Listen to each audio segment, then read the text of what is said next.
Alright, Hatchet, Chapter 16, Vocabulary. It's only one word today.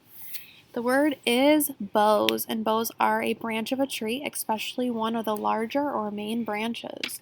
So I'm assuming he either struggles or uses a bow, the part of the tree, to help him. I'm assuming it's for his fire, but that is just my prediction, or my guess. Alright, Chapter 16. We just left off with Brian successfully killed a bird that he saw, and he is cooking it in his shelter, and we found out that he was eating it, and then they left us with a cliffhanger. They left us waiting to read the next part. They didn't tell us what happened. So let's find out what happened when he ate the bird. I hope it's a good experience for him, because a lot of things that he tries that are new, he typically throws up after, so let's see. And now he stood at the end of the long part of the lake, and was not the same, would not be the same again. There had been many first days. First arrow day. So just a reminder, he's recapping things that he thought were important, or things that he would remember from this experience. So here's his first arrow day. When he had used the thread from a threaded old piece of windbreaker, that was his coat, and some pitch from a stump, to put slivers of a feather on a dry willow shaft and make an arrow that would fly correctly. Not accurately. He never got really good with it. But it flies correctly so that if a rabbit or fool bird sat in one place long enough, close enough, he had enough arrows, he could hit it. That brought first rabbit day, when he killed one of those large rabbits with an arrow and skinned it. And as he had the first bird, cooked it the same to find the meat as good. Not as rich as the bird, but still good. There were strips of fat on the back of the rabbit that cooked into the meat to make it richer.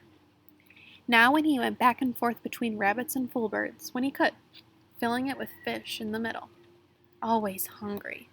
I'm always hungry, but I can do it now. I can get food, and I know I can get food, and it makes me more. I know that I can do more. I like that he's being positive. He's definitely changed his mindset in these last couple chapters, which is super exciting to hear. And I'm really excited for him, and I have a lot of hope for him that he's going to make it through this. He moved closer to the lake to stand of a nut bush. These were thick bushes with little stickler pods that had held green nuts. Nuts that he thought he might be able to eat, but they weren't ripe yet. He was out for a fool bird, and they liked to hide in the base of the thick part of the nut bush, back in where the stems were close together and provided cover. In the second slump, he saw a bird, moved close to it, paused when the head feathers just came up, and it made a sound like a cricket, a sign of alarm just before it flew, then moved closer when the feathers went down and the bird relaxed. He did this 4 times, never looking at the bird directly, moving toward it at an angle so that it seemed he was moving off to the side. He had perfected this method after many attempts, and it worked so well that he actually caught one with his bare hands until he was standing less than 3 feet from the bird, which was frozen in a hiding attitude in the bush. The bird held for him, and he put the arrow to the bow, one of the feathered arrows, not a fish arrow, and he drew and released. It was a clean miss, and he took another arrow out of the cloth pouch at his belt, which he made from a piece of his windbreaker sleeve, tied at one end to make the bottom. The fool bird sat for him, and he did not look directly at it until he drew the second arrow and aimed and released and missed again. So he's failing a little bit, so let's see with his good mindset that he's had and positive mindset if he can get through this and actually get the bird, or if he's going to give up and try something else. This time, the bird jerked a little bit and the arrow stuck next to it, so close and almost brushed his breast. Brian only had 2 more arrows, and he debated moving slowly to change the spear to his right hand and use it to kill the bird. 1 more shot, he decided. He would try again. He slowly brought another arrow out, putting it in the string, and aimed and released it. This time, saw the flurry of feathers, and that meant he had a hit. I like his perseverance here, his will to keep trying. That's really important, especially since he's by himself. The bird had been struck off center and was flopping around wildly. That just means that he hit it at a awkward angle or an odd spot so that the bird was kind of still alive and kind of like flopping around, kind of like a fish when you pull it out of the water. Brian jumped on it and grabbed it and slammed it against the ground once, sharply, to kill it. Then he stood and retrieved its arrows and made sure they were right and went down to the lake to wash off the blood off his hands. He kneeled at the water's edge and put the bird and his weapons down and dipped his hands into the water. It was very nearly the last acts of his life. Later, he would not know why he started to turn. Some smell or sound. A tiny brushing sound. But something caught his eye or nose, and he began to turn, and had his head halfway around, when he saw a brown wall of fur detached itself from the forest to his rear and come down to him like a runaway truck. I wonder if you guys can guess what that is, based on what we've already seen. He said it was a brown wall of fur detached to itself from the forest, and it came down quickly like a runaway truck. He had just had time to see it when it was a moose. He knew from them pictures, but he did not know, could not guess how large they were. When it hit him, it was a cow, and she had no horns, but she took him in the left side of the back with her forehead, took him and threw him out into the water, and then came after him to finish the job. All right, so I don't know if you thought, I thought it was a bear, but it was not a bear, it was a moose. Brian was washing off his hands in the lake, and the moose came up and kind of ran into him, kind of like a bull does, to the matador and the red flag. But he jolted him into the water, and then the moose is now following him into the water. So let's see if Brian can survive this or what he does to tackle the moose. He had another half second to fill his lungs with air, and she was on him again, using her head to drive down into the mud of the bottom. Insane, he thought. Just that. The word. Insane. Mud filled his eyes, his ears. The horn boss on the moose drove him deeper and deeper into the bottom muck, and suddenly it was over and he felt alone. So he's almost starting to panic right now, but his panic is turning into shock. Just kind of like when the pilot had that heart attack, Brian kind of just froze for a second because he was in so much shock. So right now he is underwater trying to figure out what he needs to do, but he's in shock, so he really doesn't know what he's going to do.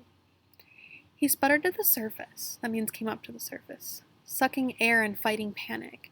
And when he wiped the mud and water out of his eyes and cleared them, he saw the cow standing sideways to him, not 10 feet away, calmly chewing on a lily pad root. She didn't appear to even see him, or didn't seem to care about him, and Brian turned carefully and began to crawl out of the water. I wonder if she actually saw him, the moose, actually saw Brian, or if she was just running and maybe thought he was an animal instead. It's very interesting. As soon as he moved, the hair on his back went up and charged at him again, using her head and front hooves this time, slamming him back and down into the water. On his back this time, and he screamed out of air and his lungs hammered on her head with his fist and filled his throat with water, and she left again. Once more he came to the surface, but he was hurt now, hurt inside, hurt his ribs, and stayed hunched over, pretending to be dead. Sometimes, I don't know what mooses eat, but if they only eat things that are alive, he's not going to go after Brian because he is dead. But I'm not sure what mooses eat. But right now, sometimes animals pretend to be dead so that nothing will eat them. So let's find out. She was standing again, eating. Brian studied her out of one eye, looking at the bank with the other, wondering how seriously he was injured, wondering if she would let him go this time. Insane. He started to move ever so slowly. Her head turned and her back hair went up, like the hair on an angry dog. And he stopped, took a slow breath. The hair went down and she ate. Move, hair up. Stop, hair down. Move, hair up. A half a foot at a time until he was at the edge of the water. He stayed on his hands and knees, indeed. Was hurt, so it wasn't sure if he could walk away. And she seemed to accept that and let him crawl, slowly out of the water and up into the trees and brush. When he was behind a tree, he stood carefully and took stock. Legs seemed all right, but his ribs were hurt bad. He only could take a couple short breaths, and when he had a jabbing pain, and his right shoulder seemed to be wrenched somehow. Also, his bow and spear and full bird were in the water. So right now Brian is assessing the situation. Typically he does this under the tree, where he sits and kind of looks at himself like, hey, how am I doing? What do I need to do next? So right now he's kind of looking at himself. He's kind of bruised really badly, so he needs to figure out what he needs to do to make his next move in order to push through this. At last he could walk, and he had just about decided to leave everything when the cow moved out of the deeper water and left him, as quickly as she'd come, walking down along the shoreline in the shallow water, with her long legs making sucking sounds when she pulled them free of the mud. Hanging on a pine limb, he watched her go, half expecting her to turn and come and run over him again. But she kept going, and when she was gone from sight, he went to the bank and found the bird. Then went out a little bit to get his bow and spear. Neither of them were broken, and the arrows, incredibly, were still on the belt of his pouch, although messed up with mud and water. So he's pretty lucky. He's able to get back into the water and grab the bird that he killed, and his tools, his weapons that he made to survive out here, they're still intact, so he's doing pretty good.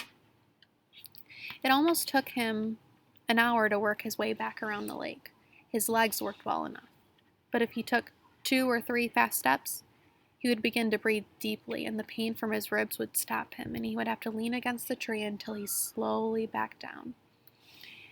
She had done more damage than he had originally thought. The insane cow. No sense to all of it. Just madness. When he got to the shelter, he crawled inside and was grateful that the coals were still glowing, and that he had thought to get wood first thing in the morning to be ready for the day. Grateful that he had to get enough wood for 2 or 3 days at a time. Grateful that he had fish nearby if he needed to eat. Grateful, finally, as he dozed off, that he was alive. I like this. He's so positive right now, and he's continuing to be positive. That's one thing when you are stranded somewhere, like if you're surviving, you just have to be positive and keep pushing forward no matter how hard it is. It's kind of like a math problem. No matter how hard a math problem is, you still have to keep pushing forward. Because if not, getting frustrated isn't going to help. So insane, he thought, letting sleep over the pain in his chest. Such an insane attack for no reason.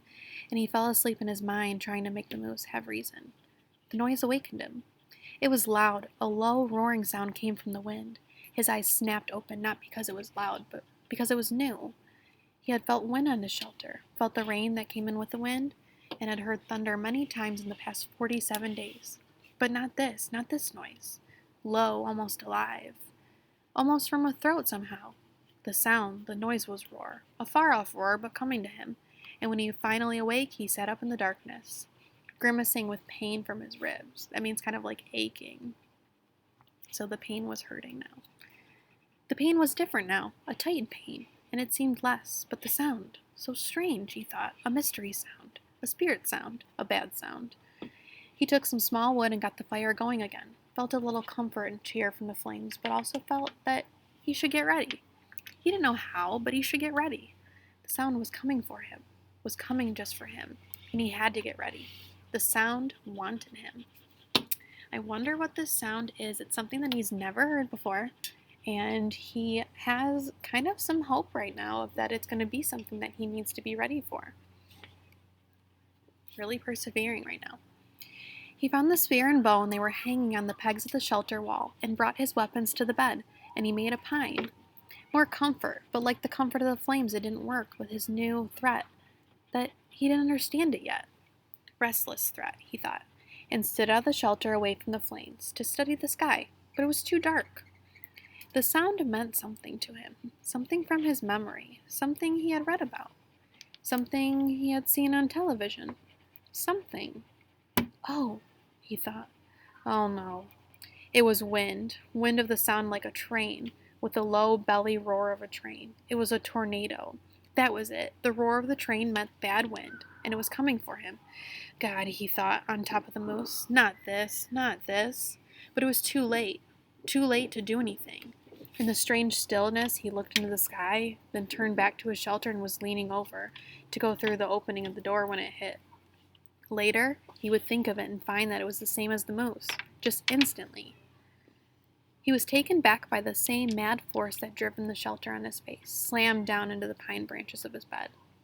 So right now he's fighting a storm, is what he seems of it. We really are not sure that it's exactly a storm, but right now it sounds like it because he's feeling the rain. Typically when you have a storm, there's rain. And he's also feeling the wind and hearing the wind. From his previous memory, he is assuming that it's a storm. At the same time, the wind tore and the fire sprayed in the red coals and sparks in a cloud around him. Then it backed out, seemed to hesitate momentarily, and returned with a massive roar. A roar that took his ears and his mind and his body. He was whipped against the front of the shelter like a rag, felt a ripping pain in his ribs again, then was hammered back down to the sand once more while the wind took the whole wall, his bed, the fire, his tools, all of it, and threw it out into the lake. Gone.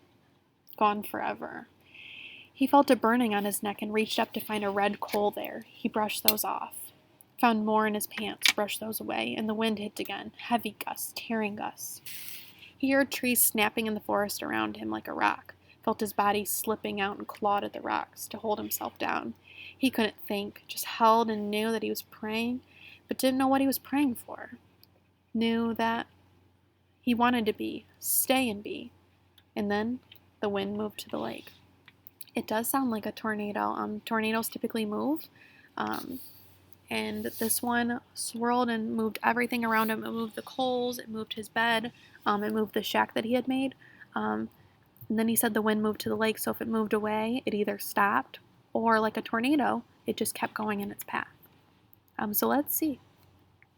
Brian heard the great roaring, sucking sounds of water and opened his eyes to see the lake torn by the wind, the water slamming in great waves that all went in waves, fought each other, and then rose out of the spout, going up toward the night sky and felt like a wet column of light. It was beautiful and terrible at the same time. The tornado tore one more time at the shore on the opposite side of the lake. Brian could hear trees being ripped down, and then it was gone. Gone as rapidly as it had come. It left nothing but Brian in the pitch dark.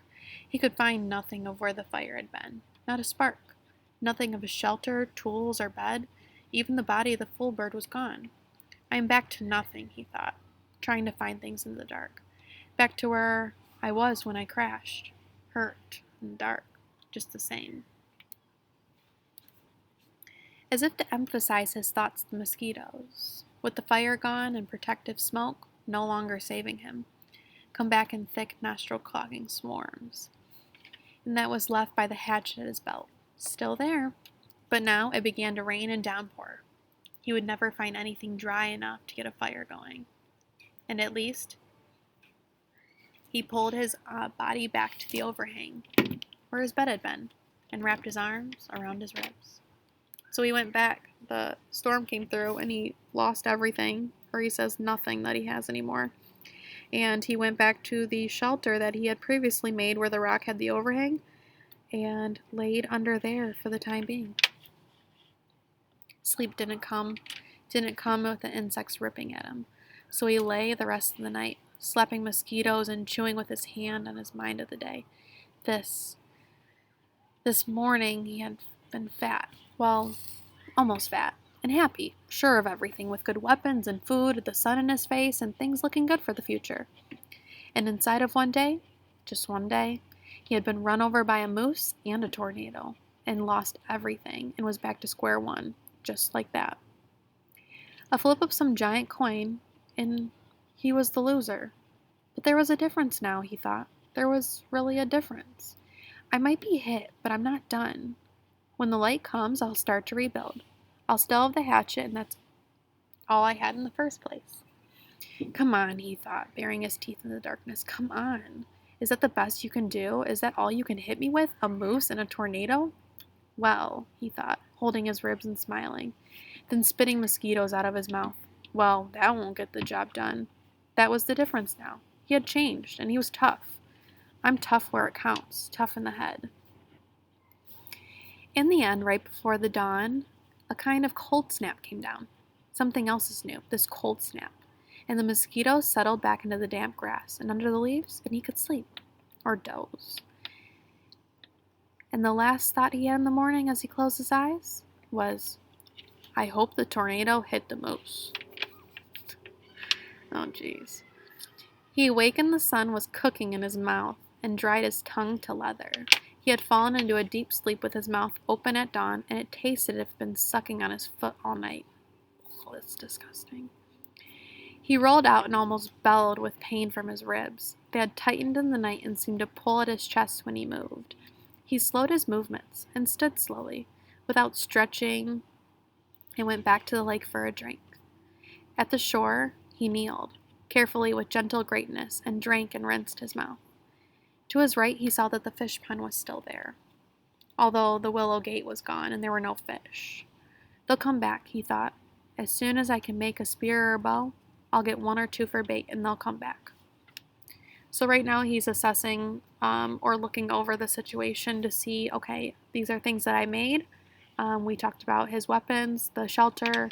We also remember the little corral that he made at the pond to catch the fish. All that was gone, but he still had that tough hope to continue. He turned to look at his shelter, saw that some of the wood for the wall was scattered around the beach, was still there. Then saw his bow jammed into a driftwood log, broken but with the precious string still intact. Not so bad now, not so bad. He looked down to the shoreline for other parts of his wall, and that's when he saw it.